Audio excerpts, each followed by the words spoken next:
Welcome back to Ferocious Education. This is Ed. Today we're talking about ATNF 180 Life Science or 180 Life Science. If you'd like to know more about the milestones, the message from the CEO, watch it to the end about this one here. And let's jump right into this one. So straight off, we're going to start with the presentation here that they do have and then dive towards the message that they have from the CEO. So some of the highlights is that they're developing 3 families of novel drugs, corresponding significant market opportunities in inflammation, fibrosis, and pain.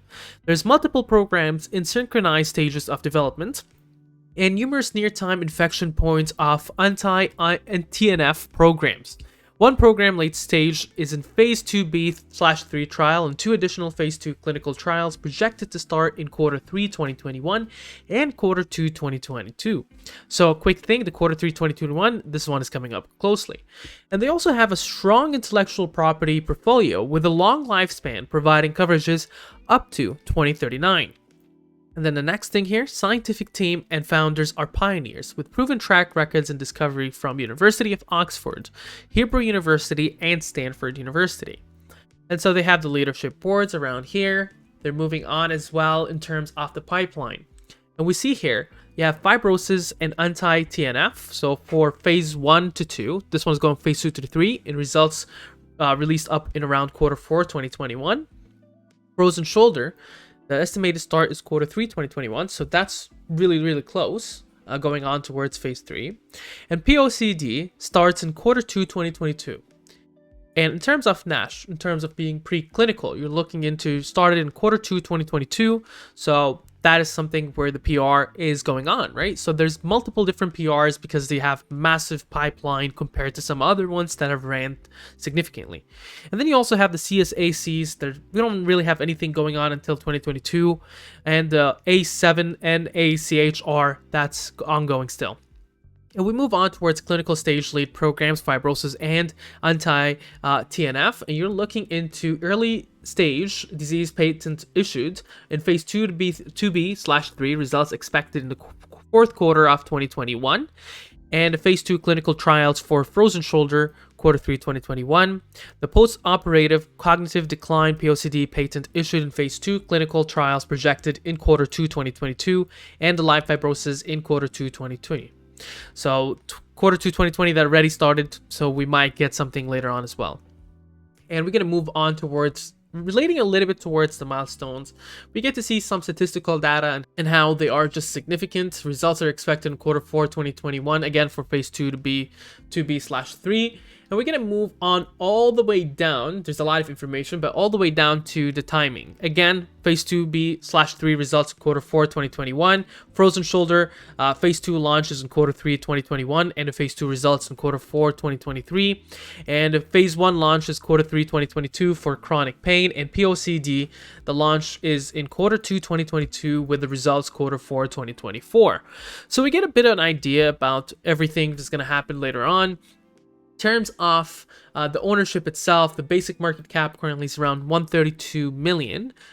This actual presentation is a little bit outdated in a sense, but nonetheless, as of February 19th, 2021, they do have around convertible debts of around 316,000 only. So that's a very much of a significant reduction. They also have the current price being here reported at 447. That's what the market cap is about for 132 million. So that's something to keep in mind. Their debt is almost non-existent, so they're almost debt-free. And that's some of the news that you do have as well that the CEO goes over. But before then, some things we need to cover, especially on the 26th. 180 Life Sciences Corp recognized R&D pioneers in anti-inflammatory therapeutics. Okay, and we're going to move on from here. They're also in hot pursuit of the new anti-inflammatory blockbusters, and the presentation really goes over that. And here is some of the CEO's letter before moving on to this. If you'd like to see more contents like this, make sure to drop a subscribe and leave notifications on for this channel. And if you'd like to join our Discord server that is totally free, it's in the description below.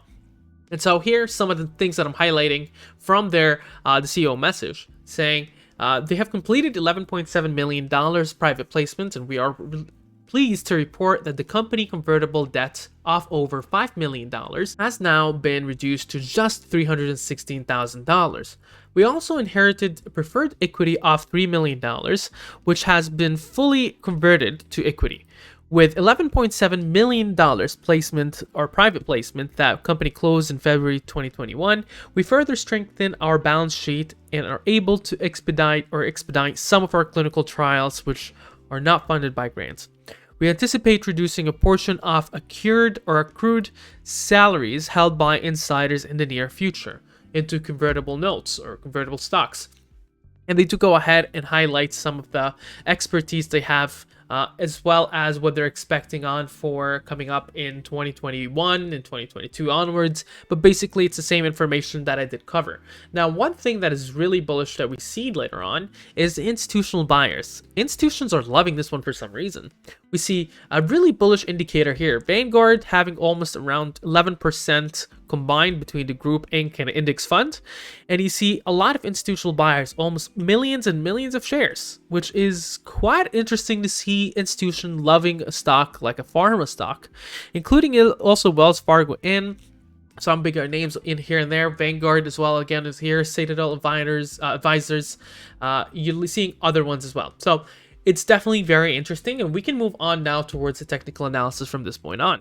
Now, from a technical analysis point of view here on ATNF, what we're seeing is that the 10 SMA is above 30 EMA. That's a bullish sign, and there's a trading action zone right beneath at 611 to 559. And so if it does dip within there, you start expecting positive reversals to occur.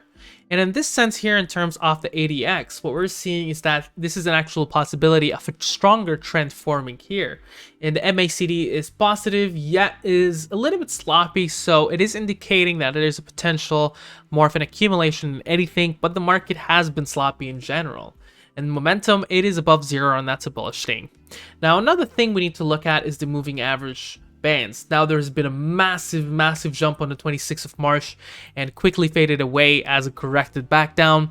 The moving average band is expected to trade on the top 634, 576 in the middle, and 519 in the middle. Although you can start expecting the stock to trade between the Bollinger Band on the top 755 and in the bottom 397. Stochastic fast and stochastic slow are both showing to be very careful in terms of going to the next support/resistance, and that's something we need to look at. Now, in terms of Fibonacci retracements, significant support currently lies at 625. Below there, 522. Below there, 395. Significant resistances, 728, 874, and 1060. And in terms of a price line action, what we're seeing here is a very strong resistance sitting at 654. Above there, we're looking at 673.